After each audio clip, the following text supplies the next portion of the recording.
Good morning बच्चों। पिछले video में हमने गुण संधि के बारे में विस्तार से बताया था। आइए आज हम सभी लोग मिलकर आगे आने वाली वृद्धि संधि के बारे में विस्तार से जानकारी प्राप्त करते हैं। वृद्धि संधि भी स्वर संधि का एक प्रकार ही है। इसका सूत्र है वृद्धि रेच। वृद्धि रेच को जब हम अलग अलग करेंगे तो एक शब्द आएगा एच, यह प्रत्याहार है, और वृद्धि माने बड़ा हो जाता है, बढ़ जाता है। शर्त गुण संधि जैसी ही है। अ या आ के बाद ए ओ ऐ औ। अ या आ के बाद ए ओ ऐ औ आए तो वृद्धि हो जाती है। वृद्धि का मतलब है कि बड़ा हो जाता है। जैसे अधन आ बराबर ए आए तो ऐ, अधन आ के बाद ओ आए तो औ, यही हो जाता है। यहाँ थोड़ा सा ध्यान देने की बात यह है कि गुण और वृद्धि संधि में थोड़ा सा अंतर है। गुण संधि में जहां अ या आ के बाद ई उ री ली आता है, तो वृद्धि संधि में अ या आ के बाद ए ओ ऐ औ आता है। गुण संधि में गुणादेश होता है, हमने पहले ही बताया था। और वृद्धि संधि में वृद्धि होती है, माने कोई भी स्वर आएगा उसका ए और ऐ ही होगा, या तो ऐ होगा या तो अ होगा। जैसे कृष्ण धन ऐश्वर्यम, यहां कृष्ण का अ है, आगे ऐश्वर्य का ऐ है, तो अधन ए को मिला देंगे तो ऐ बन जाएगा।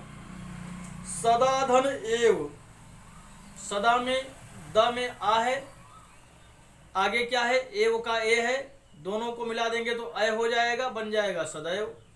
इसी प्रकार से तथैव, देवैश्वर्यम, महोदार्यम, वनौषधि इत्यादि शब्द इस संधि के द्वारा निर्मित होते हैं।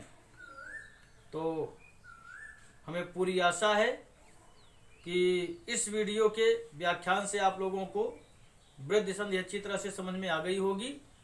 अब पुस्तक खोलिए और इस परिभाषा के आधार पर वृद्धि संधि का अभ्यास करके अपनी नोटबुक में नोट करके लिखिए। इसके बाद आइए अब हम यण संधि के बारे में सीखते हैं। यण संधि का सूत्र है इको यणचि। इसमें 3 प्रत्याहार हैं। इको यणचि सूत्र को जब हम अलग अलग तोड़ के लिखेंगे तो इसका पहला शब्द है इक, दूसरा है यण और तीसरा है अच। ये तीनों क्या है? प्रत्याहार है। प्रत्याहार बनाना हमने पिछले वीडियो में बताया है। तो इक प्रत्याहार में क्या आएगा? ई, उ, री और ली। यण प्रत्याहार में क्या आएगा? य, व, र और ल। इसके बाद अच है। अच माने सारे स्वर। तो स्वर कौन कौन से हैं? अ, ई, उ, री, ली, ए, ओ, ऐ, औ। तो इन्होंने यह बताया, इस सूत्र के द्वारा यह बताया जा रहा है कि इक प्रत्याहार अर्थात ई, उ, री के बाद, इक प्रत्याहार अर्थात ई, उ, री के बाद कोई स्वर आए। क्या आए? अच प्रत्याहार का वर्ण। तो अच प्रत्याहार मतलब कोई भी स्वर आ जाए। स्वर कितने हैं? 13 हैं। तो इन 13 स्वरों में कोई भी स्वर आ जाए तो क्या हो जाएगा? ई के स्थान पर य। अगर ई के बाद कोई स्वर आ रहा है तो उसके स्थान पर य होगा। उ के बाद कोई स्वर आ रहा है तो उसके स्थान पर व होगा। री के स्थान पर कोई स्वर आ रहा है तो उसके स्थान पर र होगा। और ली के स्थान पर, ली के बाद कोई स्वर आ रहा है तो उसके स्थान पर ल होगा। जैसे यद्यपि, यदि धन अपि, इसका विग्रह क्या होगा, यदि धन अपि। तो यदि में द में ई की मात्रा है तो ई मिल गई, आगे अपि का आ है तो ई के स्थान पर क्या हो गया, य हो गया। तो क्या बन गया, य द य पी, और जब मिला देंगे तो क्या हो जाएगा, यद्यपि। इसी तरह से स्वागतम, सुधन आगतम, स में उ है, आगे क्या है, आगतम का अ है, तो उ के स्थान पर क्या हो जाएगा, वह हो जाएगा। जब इसको हम मिलाएंगे तो क्या बन जाएगा, स्वागतम। इसी तरह से पित्रादेश, पितृ धन आदेश, री के स्थान पर क्या हो जाएगा, र हो जाएगा। तो तर मिला देंगे तो त्र हो जाएगा, आगे का मिला देंगे तो क्या बन जाएगा, पित्रादेश।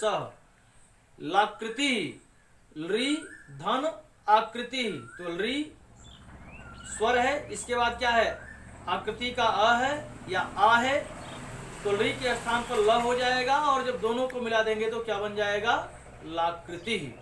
तो इस प्रकार से यण संधि में संधि की जाती है।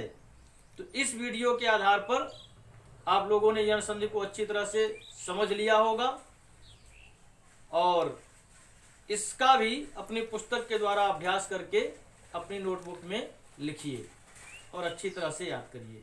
धन्यवाद।